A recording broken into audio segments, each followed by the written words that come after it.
Well, let's move ahead here. And I think you're going to find this next part is a lot more fun. The reading isn't quite as dense. And I think it's really cool to see this stuff in action, too. And what I mean by that is that we've learned from the last essay how the tobacco industry sort of gave the petroleum industry the talking points to convince people that their harmful products maybe weren't that harmful and keep their profits coming in. So the fossil fuel industry borrowed the tactics and even some of the people from the tobacco industry's disinformation campaign. And so as this river gets wider here, you have all of these groups. We've looked at the Marshall Institute. Some of our clips will show the American Enterprise Institute.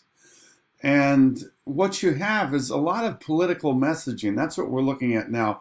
Politicians, cabinet members, and at the end of this week, we'll also look at Mr. Trump when he exited the Paris Climate Agreement. And so this is going to be a lesson where I don't know, what do you want to say? The rubber hits the road. All of this money and strategy and think tank investment and messaging really starts moving out into the public through politicians, through television talking heads, Fox News, and that's how the voters really get influenced. And if the voters don't think anything serious is happening, then there's no pressure on the politicians to do anything about it. And that's really the strategy. As Naomi Oreskes said, it's basically manufacturing doubt. That's what they need to do. So as we look through this, it's going to be kind of fun. We'll start off with a mid-semester survey. How's everything going? I'll get your first essay back sometime this week. You're welcome to talk to me about that. Maybe consider revising and improving the essay if there's some things that you can address in the writing. So this is going to be that kind of a week. And then we're also going to start moving in for essay 2. There's also a self-assessment unit. And I'm just going to kind of go through the assignments here. You've got a simple reading and posting on Tuesday, a much more elaborate one on Tuesday, 3 or 4 hours by Tuesday. Be appraised by that, and then another 2 to 3 hours by Thursday. So it's a lot of work, but I think you'll find that roughly the equivalent of 2 class times with a bit of homework during a compressed semester. I think you'll find that this work is fairly enjoyable, and it'll really show you how it works. And it's kind of about political messaging, what we call as dog whistles, how people trigger emotions in the voters. Sometimes it's very good. President Clinton was a great messenger. He could really move people. President Bush at 9/11 was a really solid statesman, bringing the country together as he spoke from New York. Kamala Harris, very charismatic as a vice presidential candidate. And politicians are supposed to move people. It's what we need. It's called leadership. But sometimes it's bad. Sometimes it's bad when it misinforms people, especially for corporate interests that aren't at their heart. And you can see how well it works. Most Americans, 60%, believe climate change is something we have to address. But if you look here, the delta is amazing. It's 88% of Democrats and only 31% of Republicans. Nearly a 60% spread. And that's because of political messaging combined with our little social media echo chambers and television echo chambers where we only listen to what we want to hear. So it's really kind of sad. I should say amongst Republicans, younger Republicans, let's say between, 18 and 35 or so, you're going to have very high numbers, 60, 70%, saying climate change is something we have to address. And as we move into this essay, we're going to look at a great messenger for the Republican Party, Frank Luntz, And we're going to look at a memo, a very infamous memo he created in 2002. And when he creates something, it's explained in the voice thread, he researches it.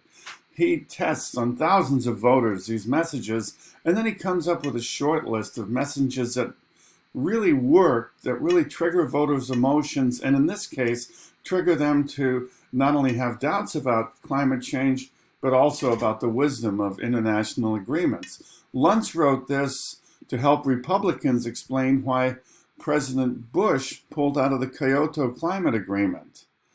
And they were facing a little bit of disapproval in the 2002 midterm elections, so Luntz gave them talking points to help convince voters that staying away from climate agreements is in voters' interest. Here's an interesting thing in this movie called Vice on Vice President Dick Cheney.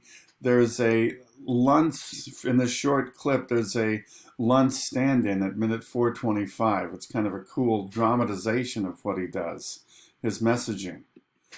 And I'll leave it to you to get into the voice threads to follow up with these assignments. The first one asks you to look at some of his primary talking points and explain why they would appeal to voters. So that's critical thinking. That's you imagining you were John Q. Public or Jane Q. Public and responding to how that message would make you feel about climate change and about international climate agreements. And then here we move in a little bit further into the talking heads. This is really kind of a cool activity. I've got an example of a essay 2 paragraph that makes good use of this content. That's where you're going to go with it for your second essay, the other big 30% of your grade assignment. But I want you to listen to these 7 short segments and identify the Luntz talking points. The main point there is that these people are not thinking. Pardon me, there's another copy of Luntz. What they're doing is they're reading from a script. So Trump's economic advisor, Larry Kudlow, at 6:06, he's using one of the Luntz talking points. I want you to identify it.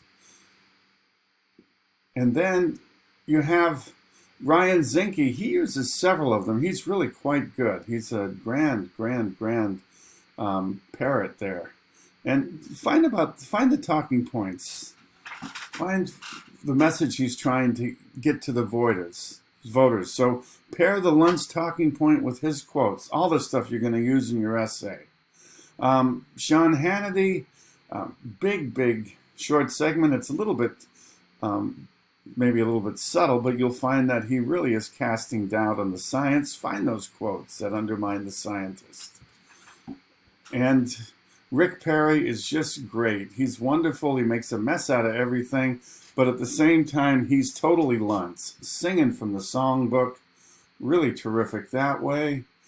And then we move into Ted Cruz. It's more of a great example of cherry picking, but I want you to show how ExxonMobil funded senator really knows how to sing for supper. So you want to listen to Cruz and also The Unpacking of Cruz by this group called Skeptical Science. It's a group of climate scientists who are skeptical about climate skeptics, a great source of information for rebutting the fossil fuel industry lies. And then finally, as we move into the end here, Scott Pruitt, Environmental Protection Agency, head of that, appointed by Mr. Trump. Excellent, totally Luntz, totally industry talking points, really good. And then Ryan Zinke is just one of my favorites. He's got a great lie that kind of animates things. And basically, he's avoiding saying that what is common knowledge is that by the end of the next century, the end of this century, the temperature increase should be either from 1.5 to 4 degrees centigrade. That is 2.7 to 7.2 degrees Fahrenheit.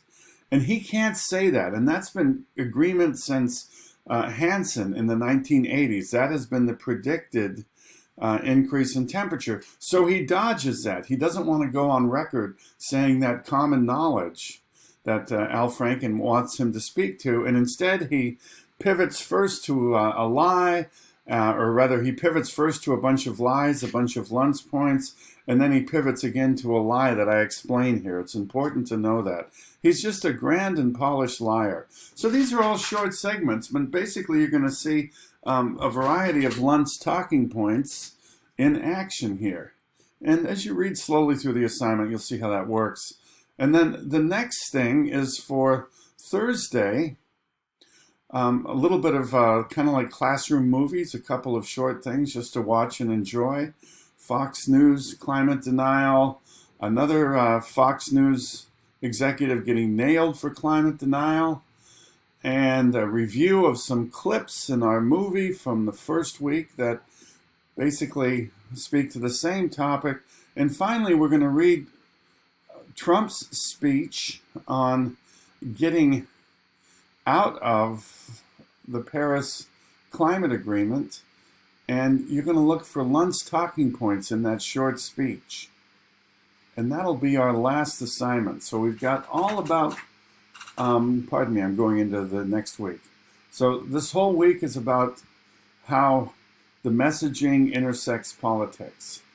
And I think it's going to be pretty fun and exciting. And you'll see not only that all of these speakers are following the same script, but you'll also understand how come they all say the same thing. Well, guess what? They're reading from the same songbook. So I hope this week is a really good eye-opener. And keep in mind, we're following that river of disinformation, and we're kind of in here where politicians and even the President of the United States use those talking points and lie to the public about the dangers of global warming. So I hope this is a really fun and interesting week for you.